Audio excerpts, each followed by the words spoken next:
Okay, so this is the part where I will demonstrate some very simple breathing techniques, and they really are quite simple and easy to do once you practice and get to know them. So we've done the belly breath. You can do that sitting down, you can do that standing up, you can do it in any situation, whenever you're feeling stressed or have anxiety. What's really interesting is learning to breathe into the different parts of the body. And it doesn't specifically have to be your lungs or your belly. You can breathe into your legs, your arms, your head.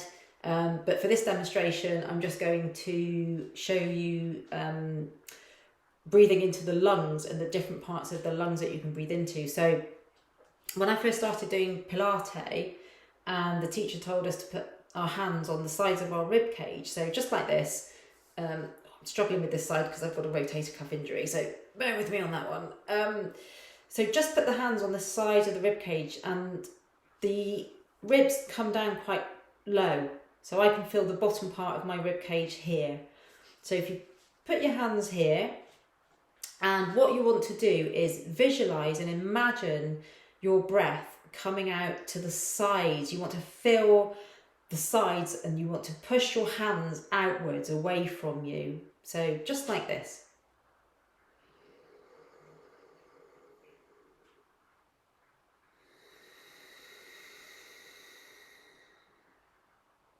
So you could see that my hands expanded and then they closed back in again when I closed my rib cage.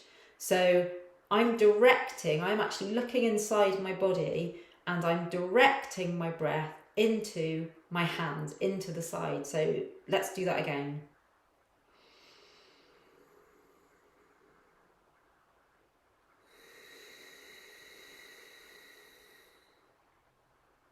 So you can see that there's quite a big capacity there for your lungs to expand. There's a lot of space in your rib cage. What you can also do is you can breathe into the tops of your lungs. So up here, just below the clavicle. So what we can do in yoga sometimes, we breathe into the belly. So we breathe into the belly first, then we breathe into the bottom of the lungs, then we breathe into the side of the lungs, and then the top of the lungs. And the way to do that is to focus on each bit separately. So we've already done the bottom of the belly. Bottom of the lungs, again, you visualize. You just want to feel this bit. You don't want to expand outwards. You just want to feel the bottom bit. Then we stop and we feel the side bit. Then we stop and we feel the top bit. So let me show you that in practice. I'll keep my hands there so that you can see what's happening, and also watch with my shoulders. You don't want to put your shoulders up to your ears. You want to just try and keep them down as relaxed as possible, which is quite hard. It's a challenge and it takes practice. I'll place my hands here just because it's comfortable. Okay, so breathing into the bottom of the belly first, so down here, and stopping, just a little bit of breath. Then into the bottom of the lungs, and stopping. Then into the side, and stopping, and then into the top. Stop at the top and slowly let the exhale come out.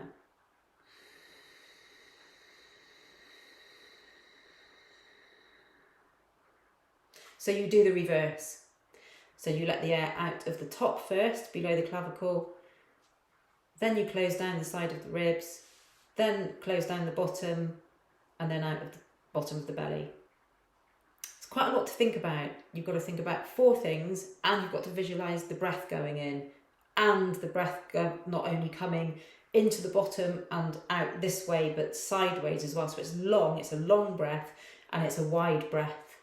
And it takes practice, but let's just have another go.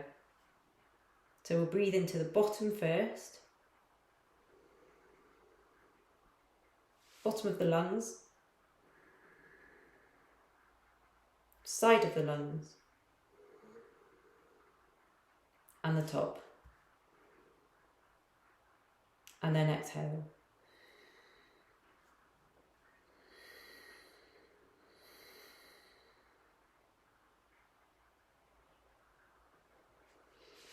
and back to normal breathing again. And that's a really nice technique, and it helps to strengthen the lungs, especially if you're expanding as well. Another nice one to do is breathing into the back of the lungs. That's really useful if you are doing any postures or any relaxation when, say, you're in a child's pose, which is knees bent, you're on the floor and you've got your hands out in front of you, you're laying over your thighs. You can put your hands behind you or in front of you, whatever's easiest. And again, you visualise, it's good if you visualise balloons coming out the back of your lungs, but on the back, so from here. And if you've got 2 balloons and you're trying to inflate them.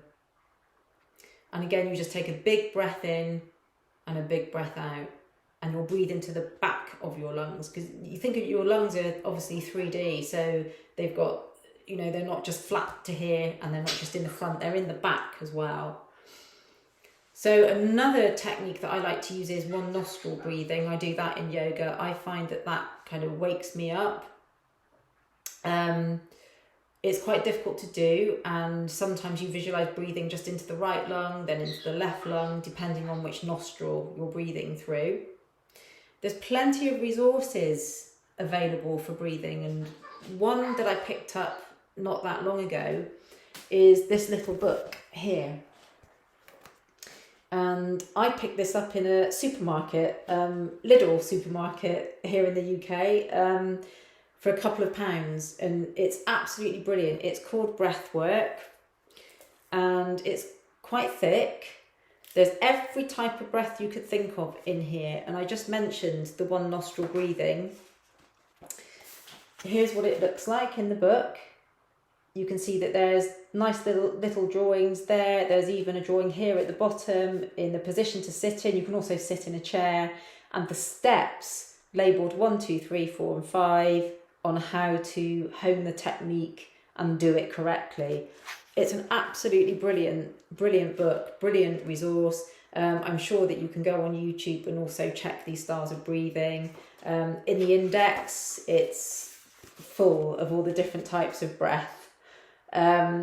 You'll be quite amazed how many breathing techniques there are and the benefits that it will have, not just on pain. You can use breath work for, like I said earlier in another video, exercise. It helps with exercise, and I think at the end of the day it also helps you strengthen your lungs, as well as keeping yourself calm and in check. And we've all got breath, we use it every minute of every day. So if we work with it and realise the benefits of it, and not just the benefits, but it's the power of the breath. For me personally, the power of the breath on pain has been enormous, absolutely enormous. So for a couple of pounds, you could just find that book or a similar book and give it a go yourself. And hopefully you'll realise the same benefits that I found in bringing my pain under control. I hope that helped.